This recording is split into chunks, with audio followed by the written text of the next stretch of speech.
بسم الله الرحمن الرحيم. السلام عليكم ورحمة الله وبركاته. الزمالك يفوز على زد العنيد 2-1 بصعوبة. مباراة ممتعة، مباراة عوضتنا عن العك بتاع الأسبوع اللي فات وامبارح.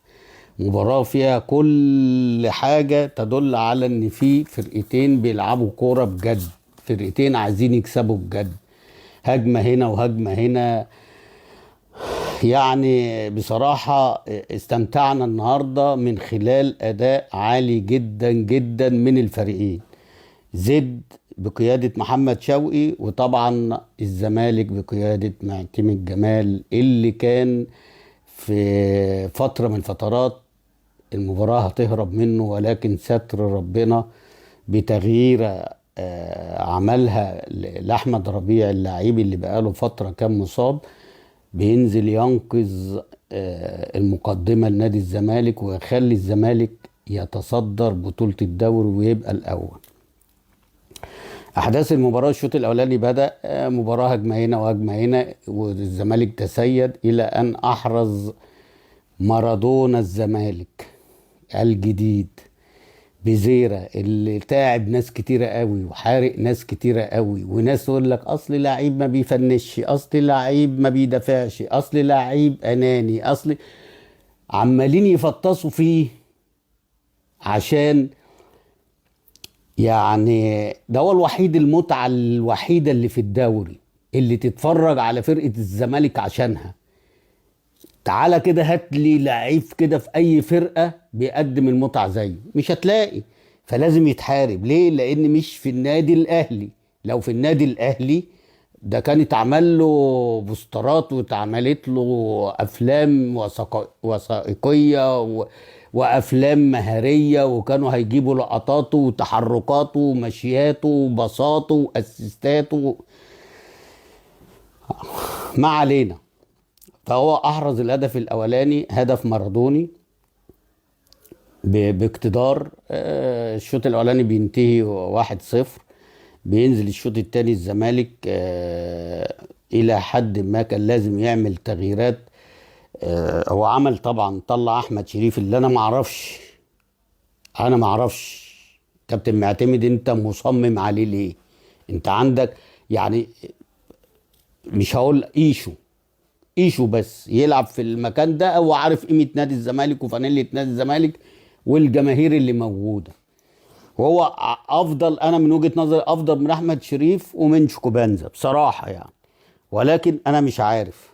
المهم عمل تغييرتين، طلع عمر جابر ونزل محمد ابراهيم، اللي النهارده اسوأ مباراه له لانه اناني قوي، وبعدين عاش في الدور ومفكر ان انت بقيت لعيب كبير. لا، انت في كورتين محمد السيد طالع لك لو حطيتهم كنت خلصت. انت بتشوط ليه؟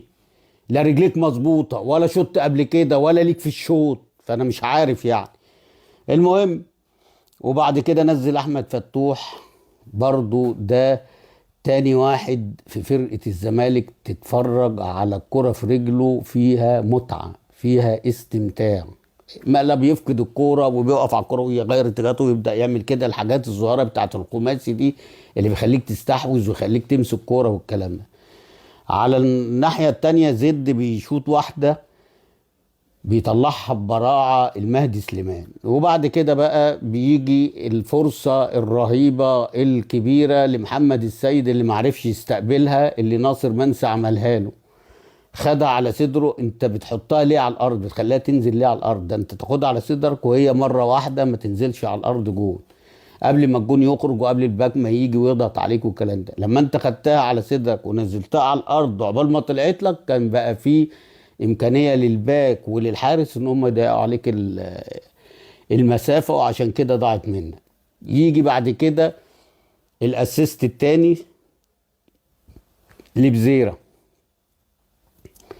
استلمها وعملها حاجات من بتاعه مارادونا، تضرب في العارضه. كان ناصر منسي هنا ما يوقفش، حط بطن رجلك على طول، حط بطن رجلك على طول. عشان كده بعد كده انت تعاقبت ازاي؟ اول هام يا كابتن معتمد، انا قلت لك قبل كده بزيرة ده ما يغيرش ابدا. من بعد ما خرج انت اتضغطت، وبعد ما اتضغطت دخل فيك جون التعادل، وكان هيخش فيك الجون التاني لولا ربنا ستر. دي حاجه. تاني حاجه، انت ازاي تقعد الفتره دي كلها مقعد عبد الله السعيد في الملعب؟ مع كل الاحترام بقى، انا ماليش دعوه بالناس اللي بتطبل والناس اللي ماسكه الطبله والرق والسقاط والكلام ده. انا دلوقتي بقول انتاجه ايه. انا قلت لك اخر ربع ساعه اخر تلت ساعه ينزل. انت الحسنه الوحيده اللي عملتها في التغييرات هو ده لما غيرته ونزلت احمد ربيع. ليه؟ لانك انت خلاص كان نص الملعب اتسرق منك واتضغطت وبقى شكلك، وهم اتعادلوا والمعنويات عليت في الفرقه التانيه. وخارج زعلان. خارج زعلان ليه يا كابتن عبد الله؟ وخارج بتزعق ليه؟ على ايه؟ عملت كام اسيست؟ هتقول لي انا شوت واحده في الاول، ده في نص الجول، ده علي لطفي اللي هو عمل فيها استعراض عشان تطلع كورنر، يعني لا في المقص لا هنا ولا هنا. دي حاجه. وبعد كده فين انتاجك؟ انت في واحده الشوط الاولاني لو حطيتها صح لبزيره وهو جاي انفراد، اللي انت بتحطها له على يمينه وقويه جدا. طبعا ما حدش هياخد باله من الحاجات الفنيه الصغيره دي. وخارج بيزعق وخارج زعلان والكلام ده. لما خرجت ربنا كرم وجه احمد ربيع اللي نزل مكانك احرز الهدف الثاني وتسبب ان الزمالك بقى الاول وتسبب في فوز الزمالك. فيا كابتن معتمد، مفيش حد يزعق لك، مفيش حد يتمنظر، مفيش حد انت ماشي دلوقتي الفرقه زي ما عملت مع عواد، اعمل مع الكل.